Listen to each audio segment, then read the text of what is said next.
they did an incredible job of emphasizing putting your best 11 players on the field for every situation and being really critical about what that means to truly have your best 11 out there. They were also willing, as you just mentioned, to break a lot of norms to accomplish that. On today's episode, we talk to a guy who is Princeton Tigers through and through, the offensive coordinator at Princeton, Mike Willis. Mike, it's great to have you here. Keith, thanks for having me on. I'm excited to talk ball. So, Coach, I mentioned you're a Princeton Tiger through and through. You've really only had the college experience, both as a player and a coach at Princeton. Talk us through real quick what that progression has been for you. Sure. So I was fortunate enough to get recruited to Princeton by our still head coach, Bob Serace, in his first cycle as a head coach. So he got hired from the Cincinnati Bengals in the fall, winter of my senior year when I had yet to make a decision. I was excited about being recruited in the Ivy League. I had been recruited by the previous staff, in fact, and a couple of guys like Coach Steve Verbit, who were held over from the previous staff by Coach Serace and continuously promoted. And I immediately fell in love with his vision for the program, that he wanted to create the best student-athlete experience in the United States, that he wanted to play a fast and physical brand of offense, which as an offensive lineman really appealed to me. And I was excited to play for a guy, in addition to all the other incredible assistants I got to work with, who would emphasize the development of offensive linemen at one of the nation's best universities. And we've been fortunate to be the number one school in the country, according to U.S. News, 11 years in a row. So I had a great experience playing for him. We went from one of the struggling programs in the country to a team that set a bunch of records on offense my senior year and won a league championship. I got to play and be around some great players and coaches. While I was in college, I had thought that I was going to follow a more typical Princeton path and maybe touch sports through sports administration. Got to have a cool internship in the NFL league office. That and some Princeton connections led to a job as a legal assistant at a great sports law firm in New York City called Proskauer Rose. And I got to work directly with one of Coach Serace's teammates, a Princeton football player by the name of Rob Freeman.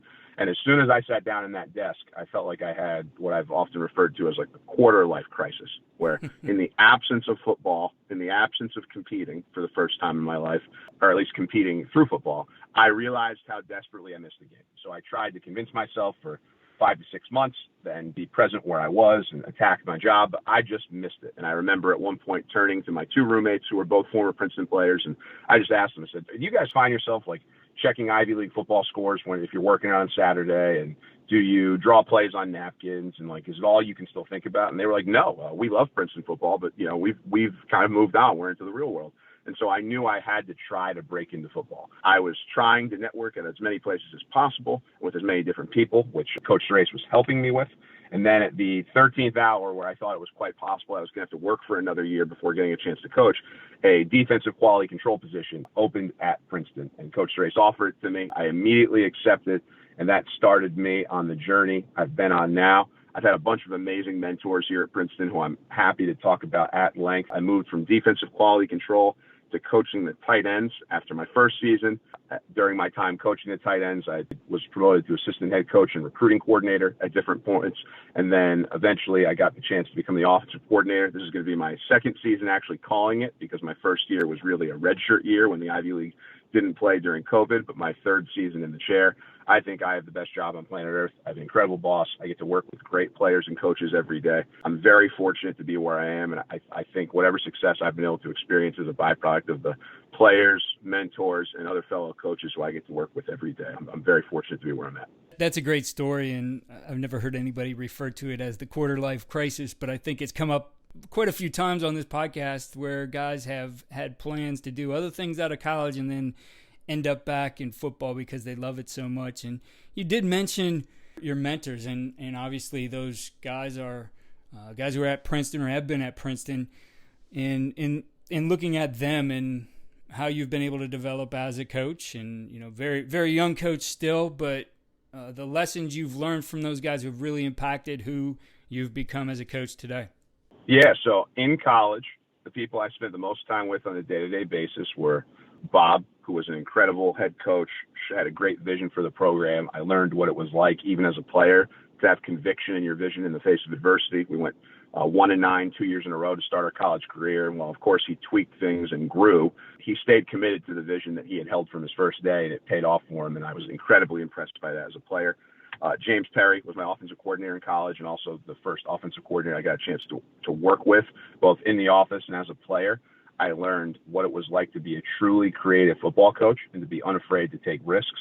In addition to being an incredible teacher and play caller, James remains the most creative football coach I've ever been around. And I think when you study all the places he's been, including the way he lights up on offense at Brown in the past season, he does an incredible job. And I was very fortunate to learn from him as a player and a coach.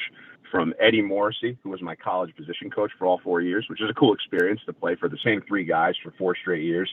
I gained an incredible foundation in offensive line play, and I gained intensity. He is a very hands-on, demanding football coach, but he also puts his arm around you and lets you know that he cares as you continue to build and earn trust with him.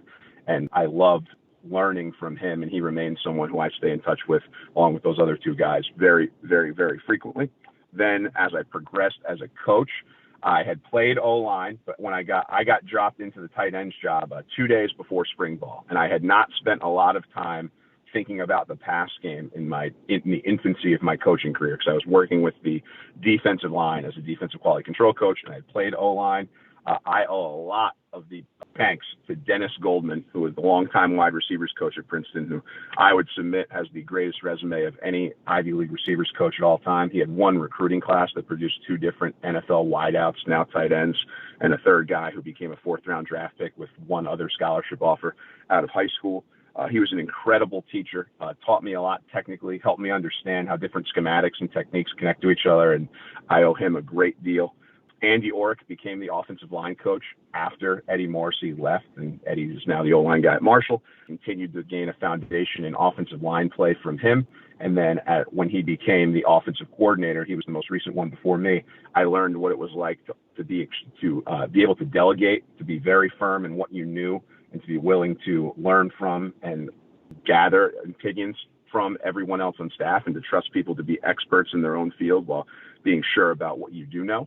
And then Sean Gleason has been an incredible mentor to me. He became the offensive coordinator after James Perry left and before Andy was here. I also got to work. He was on staff when I was a player as the running backs coach my senior year, and I got to spend a lot of time with him before he became the offensive coordinator, when he was the running backs coach and special teams coordinator, and I was the tight ends coach. Sean is creative. He is awesome with the players. He's an incredible motivator, and he remains the most organized football coach I've ever been around. And I learned what it was like to really build a year-long workflow for an offensive staff, and in particular, how to really set expectations in a game week so that everything is a well-oiled machine and everyone is on the same page. So all of those guys have been tremendous mentors to me, and that's just on the offensive side of the ball. Jim Salgado, who was the defensive coordinator when I was a defensive intern, who's now at the Buffalo Bills, incredibly smart, creative, passionate football coach. Steve Verbit, I was his intern when I was working with the defensive line, taught me what it was like to not just grow as a football coach, but to grow off the field. He's our senior associate head coach and handles so many different things in fundraising and career development for our players that both enriches your experience as a coach and also makes you more valuable as an assistant trying to execute the mission of your head coach. And there are other guys who I haven't mentioned, but those guys off the top of my head have played a pivotal role in my growth at Princeton and my growth as a coach. Well, I'm excited. We do have Coach Morrissey coming on here next week, so I'm sure we'll get a little Princeton football there. Now, one of the things you mentioned right off the bat was the creativity side, and I know personally as a coach, I think Princeton football got my attention somewhere around 2013 or so, using 3 quarterbacks, and I thought, wow, that's a really neat use of personnel of your players. And I know we're going to get into players' formations and plays here in a little bit, but talk to us a little bit more about just learning that creativity, right? That's not necessarily something you see all the time, especially, in younger coaches. That I think that's an important aspect of it, though, that you can be creative within a system that you have. Well, James, Bob, and Eddie as guys, and Dennis as guys who are all probably together deserve a lot of credit as the architects of what has become and grown as the Princeton offense. They did an incredible job of emphasizing putting your best 11 players on the field for every situation and being really critical about what that means to truly have your best 11 out there. They were also willing, as you just mentioned, to break a lot of norms to accomplish that. So some football tropes that I've learned to not take quite as seriously just based on the experience of the mentors and successes they have. If you have more than one quarterback, you have none. That's been patently untrue here. James was awesome at playing as many as 3 in different games from the 2012 through really 2016 season. During his time here, it worked really well for us. It allowed him to grow both a trick play package, but also to dress up simple concepts in unique ways and allow our guys to execute against simpler defenses. I know a lot of offensive line coaches do a great job playing their core 5 and maybe rotating one swing guy through. We've had years where we've consistently played 10 offensive linemen in a game, including in 2016. We used to full hockey sub the offensive line multiple times within the drive if we thought it suited a plan and allowed us to get a new 11 out there, play some younger players, a running quarterback, all these different things that it works for us. I won't say it's the right way to do it. It's just the way we've done it at Princeton.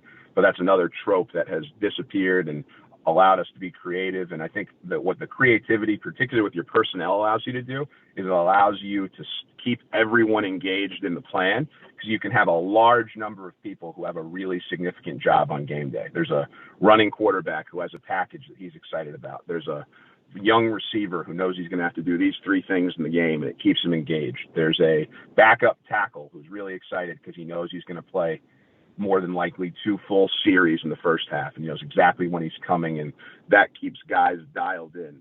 Schematic creativity, I think, was an extension of that, and again, a lot of the credit goes to James, especially early on, for all that innovation. I'd be lying if I said I had any role in creating that, but it was certainly fun to play in it and then to learn it coaching with him and have the ability to execute it. In 2016, our backup quarterback was the player of the year in the Ivy League. He never started a game, but he ran for 20 rushing. John Lovett, who was still the best player I've ever gotten to be around, he ran for 20 touchdowns. He threw for 10, and he caught 1, and he had 7 in one game, including 1 of each kind. I don't know if there's many backup quarterbacks who have ever won a Player of the Year trophy without starting a game, but he was both our goal line quarterback and open field quarterback who would sub in, and he played H-back on a lot of our possessions. So instead of 12 personnel, we were in 11Q, and he was able to touch the ball in really unique ways and affect defenses.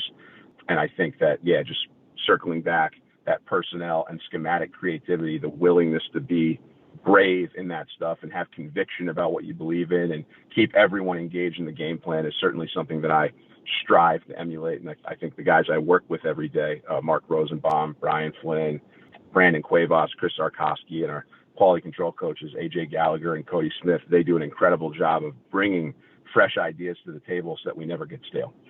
There's a certain aspect of being able to find all those roles and then actually use them within the course of a game or course of a season, where those guys are finding their way onto the field, where you take that depth chart and you lose its verticality, right? It looks very horizontal because this group's going in and these guys have a role here. You mentioned the hockey sub with your offensive line. That has a huge, huge, huge impact on culture, right? Whether it's intentional or not, an engaged guy is going to buy in a lot quicker than the guy who maybe doesn't see the light at the end of the tunnel. Yeah, absolutely. And I think the emphasis on playing the best 11 in every situation empowers guys to be the MVP of a role and to carve out a niche. We've been a team that in different seasons has really believed in 13, 14, and even 05 personnel on the goal line. So there might be a couple of tight ends who don't play quite as much in the open field, but are going to be on the field for the absolute most critical snaps of the game, 6 to 10 times a game. And goal line and short yardage, there are receivers who understand that they're in certain sets and get to take real ownership of a job. And it also connects back to our offense's fundamental identity, which is to be fast and physical, and the non-negotiable being our tempo in the way we play and wanting to attack the line of scrimmage. The more guys who you have ready to fill different roles and the more ways you can tie a call sheet together as a staff so that you're running similar flexible concepts out of a 11, 12, 13, 14, 11Q, whatever it might be. It allows you to have flexibility on game day to adjust to injury, to adjust to who's playing well, to adjust to the way the defense is playing you, and also to ideally wear teams out within the scope of the game by playing more guys than they're willing to play. And trying to snap the ball as often as possible so that you can win the conditioning battle, because there's so much you can't control for in a football season and in a football game, and trying to be the best conditioned team and ultimately play the hardest for the longest is really important to what we do. Amen. I know it's something that the staff I worked with when I was offensive coordinator at Baldwin-Wallace, we used that similar approach. And, we would tell our guys, like, if you're a starter in a personnel grouping, you're a starter, period, right? And they love that. They really took ownership in it. And we tell them all the time, like, your job as your unit, your personnel group, man, guys, go out and fight and get more time for that group on the field by excelling in it. And, it just raised the level of execution. And the other thing that we saw too is more and more and more, which I think is important as you're running a multiple offense and installing things, is these guys were just coaching each other up, right? It just turned from, what we saw a few years prior, where there was that more vertical depth chart where everybody was just trying to get their own, to now this spirit of working together, which is so important on offense. Like you said, I mean, with injury, you're covered, with different situations in the game, whatever it might be, finding those guys who do play in certain roles. And it's really, I think as a coach, it's looking at it, you mentioned creativity, just from a little bit of a creative eye too. Like, what do we really need? What are the skill sets we need in certain areas of the field? So our guy who, at BW was the fastest man in the NCAA or in Division III, ran or was the All-American in the 100.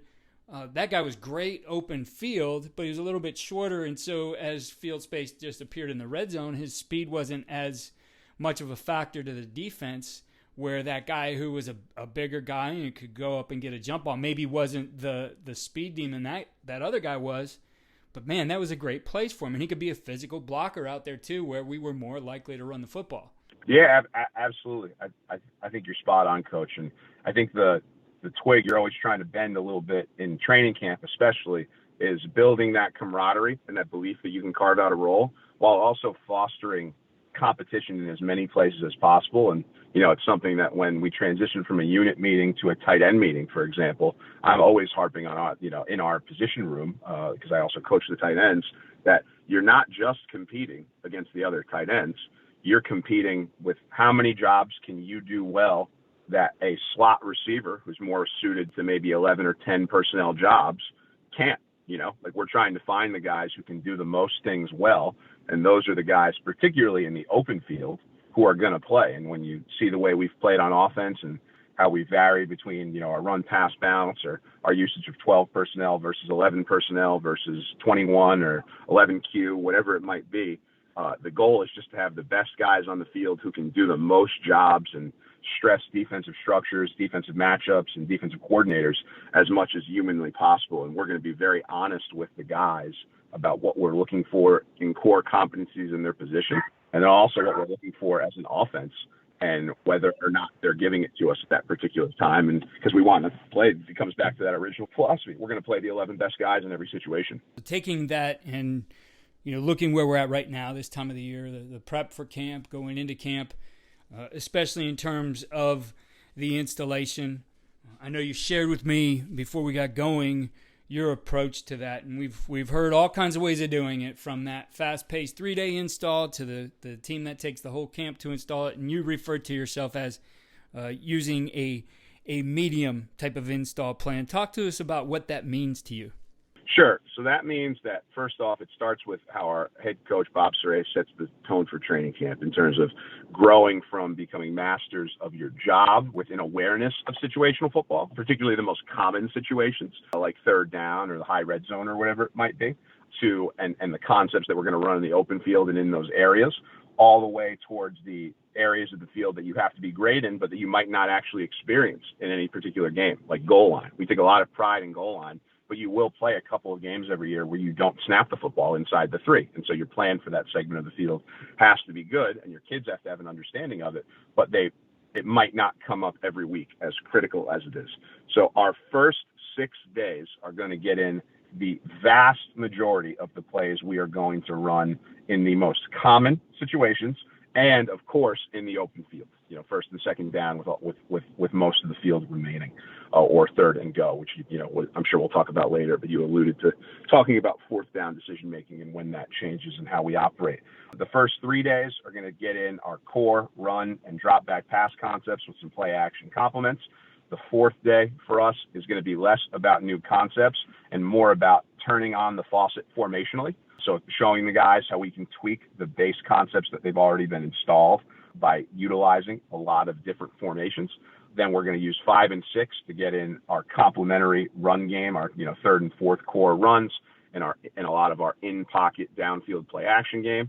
Install 7, depending on when we decide to focus on the low red zone and goal line. We'll likely focus on a lot of those specialty plays. 8 through 10 will be very complementary things to what we've already put in a smaller amount each day. And then we do leave a lot of room at the end of training camp to both tweak what we've already run, revisit it, because there's no substitution for repetition, and you do want to make sure you have time on task in different concepts. You want to be analyzing what your players run well and focusing on that.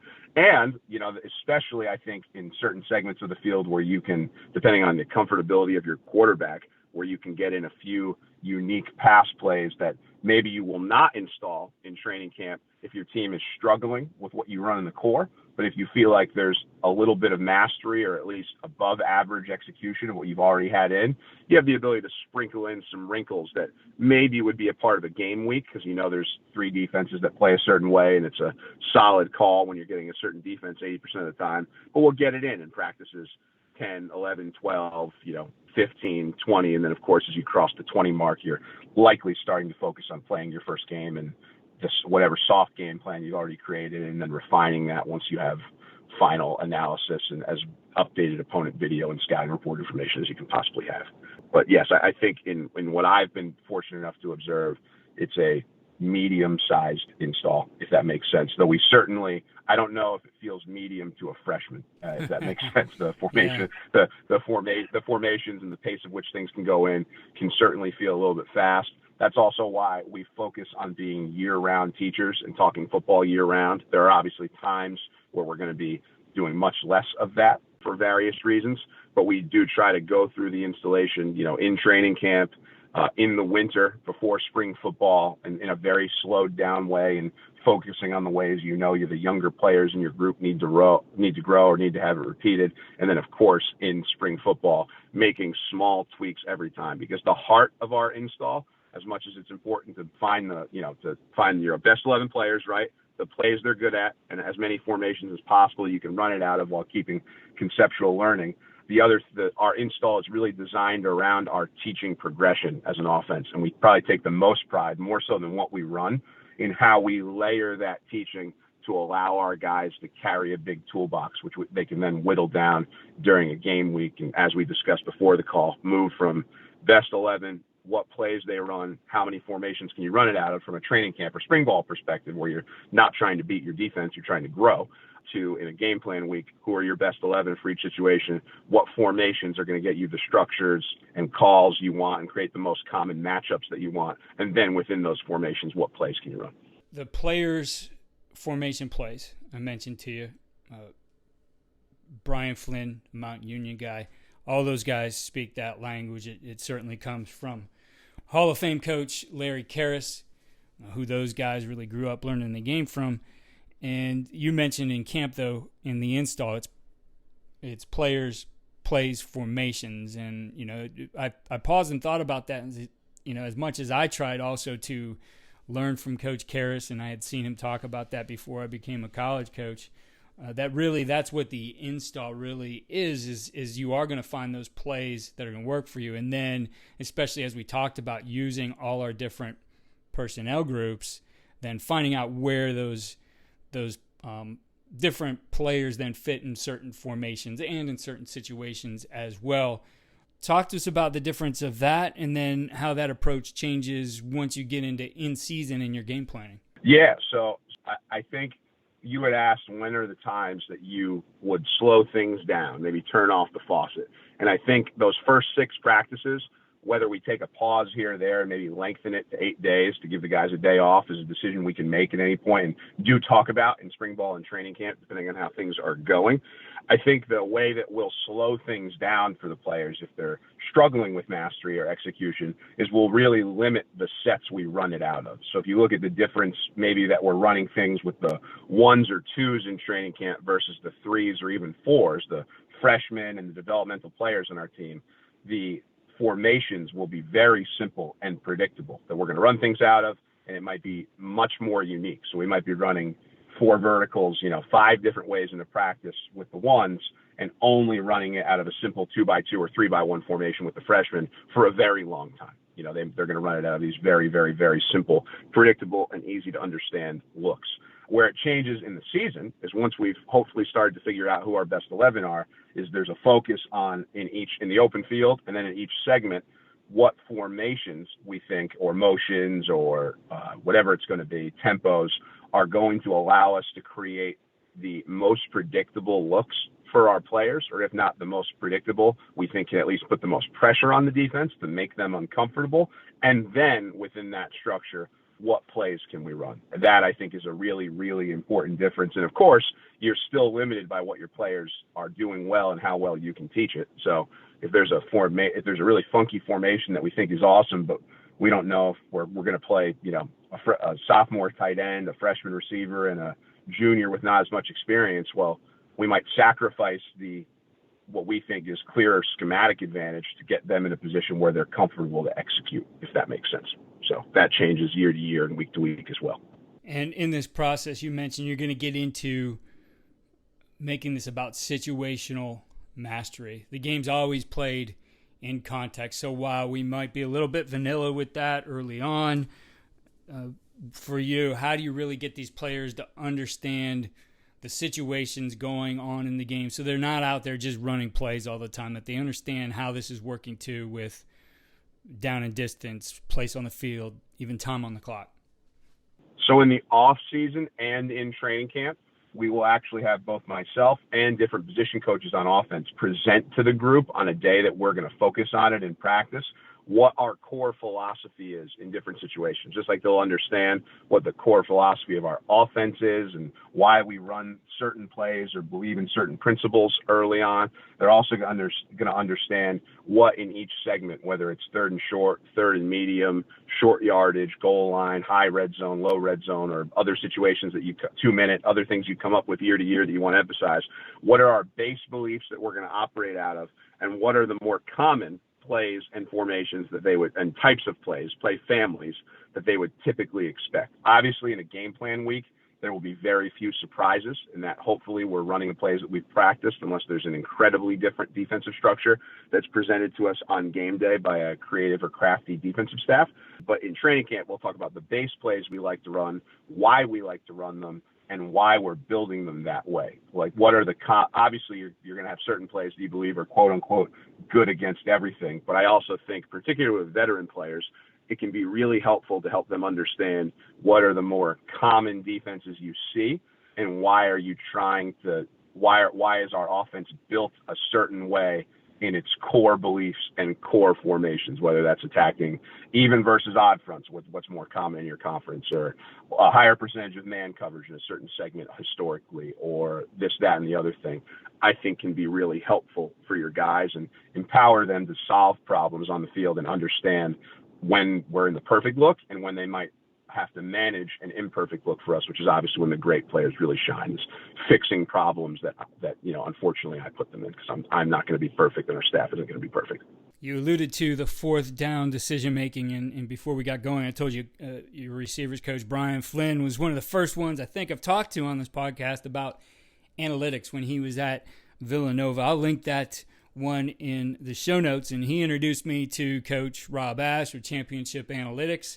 And that definitely has become a topic we talk about often here on the podcast. But that 4th down decision-making, how that works into, again, that situational mastery for your players, as well as getting ready for that as coaches, right? Because I think things change in your thought process. I know things change in your thought process when you're going to have that extra down. So Talk to us about your approach as the offensive coordinator, but also with your team and helping them understand overall, here's what we're trying to accomplish.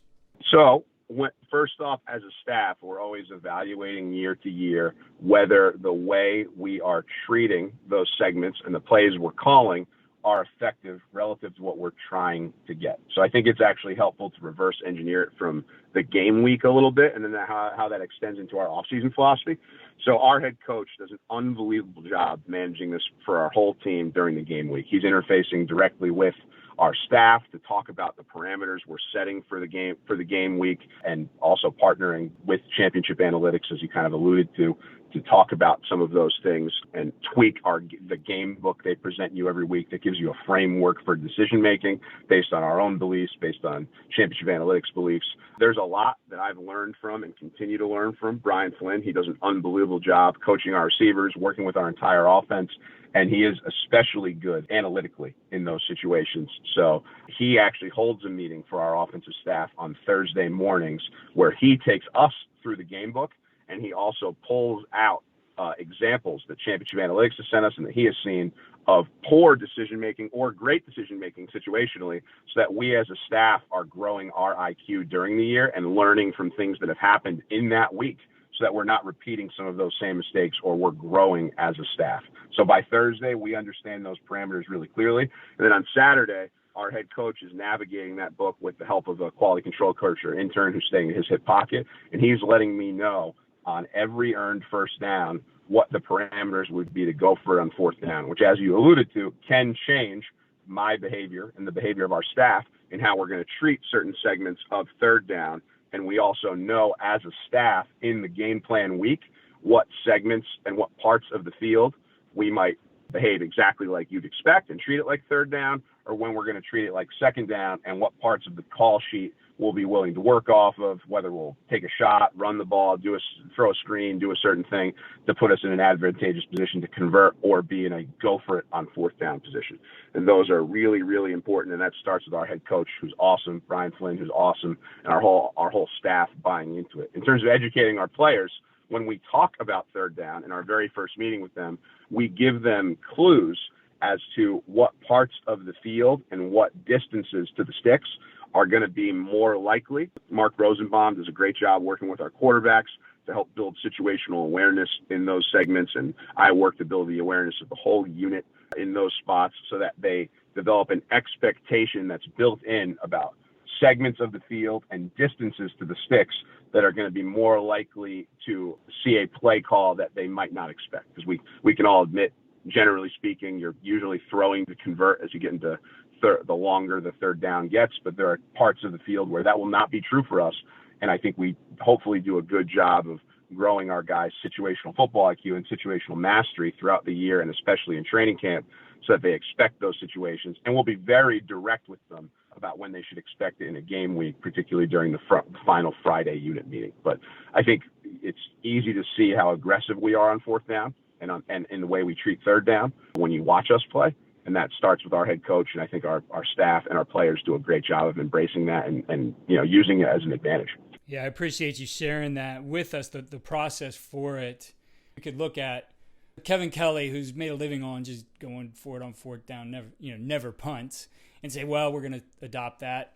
But that could backfire really quick. I mean, you do have an understanding, and I think what's best is, as you've highlighted there, that there's a process for it, that there is that staff meeting that Coach Flynn runs, that you as the play caller have this tool. I imagine, now early on in your career as a play caller, this has been instrumental in helping you to make good decisions and to better understand what you want to call, as opposed to if you didn't have this tool. Yeah, and the really great part of it is that obviously everything stems from our head coach, Bob Strace, and we're going to do what he wants us to do.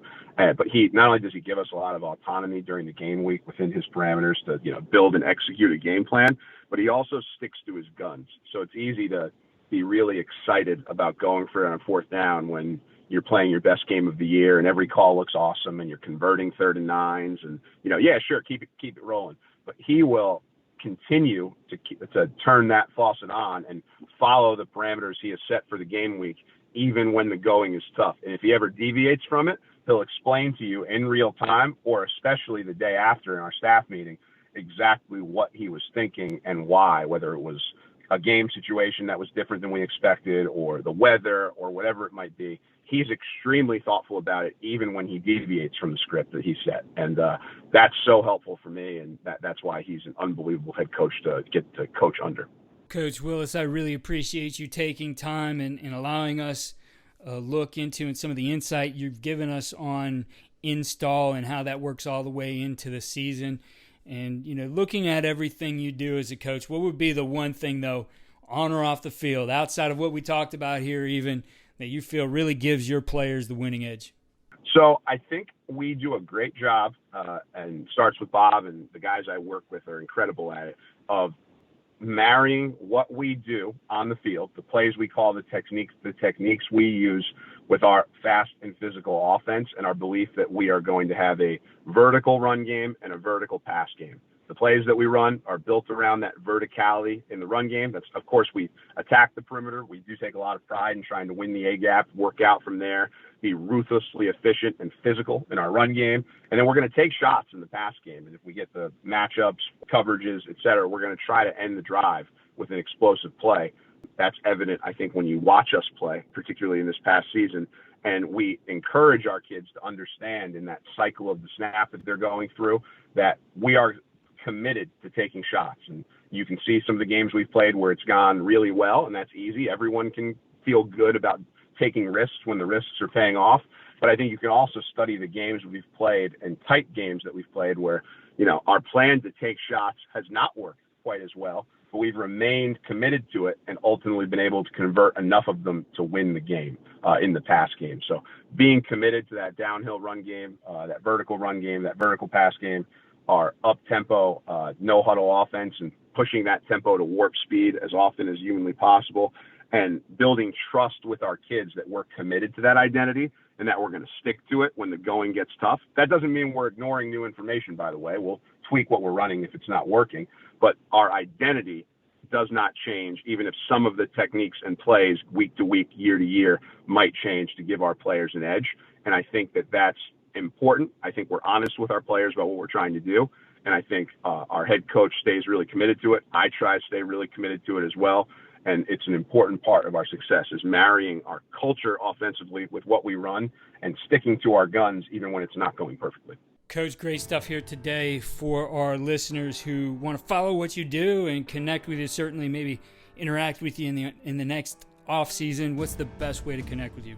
So I am on Twitter at Coach M as in Mike Willis, and I can also be reached by email at mikewillis@princeton.edu. If you reach out to me, and my DMs are open, if you reach out to me on both of those channels, I'm positive I will follow up. And if I'm not responding to you, please feel free to continue to blow up my email inbox if I miss it for some reason when I'm with my family or recruiting or whatever it might be. But I'm always eager to talk ball. And Keith, I really appreciate you having me on. And I hope you got something out of it. It was really fun for me to get to talk ball. Well, thank you again, Mike, and best of luck to you and the Princeton Tigers in 2022. Thanks, Keith. Have a great rest of your summer, man. Talk soon.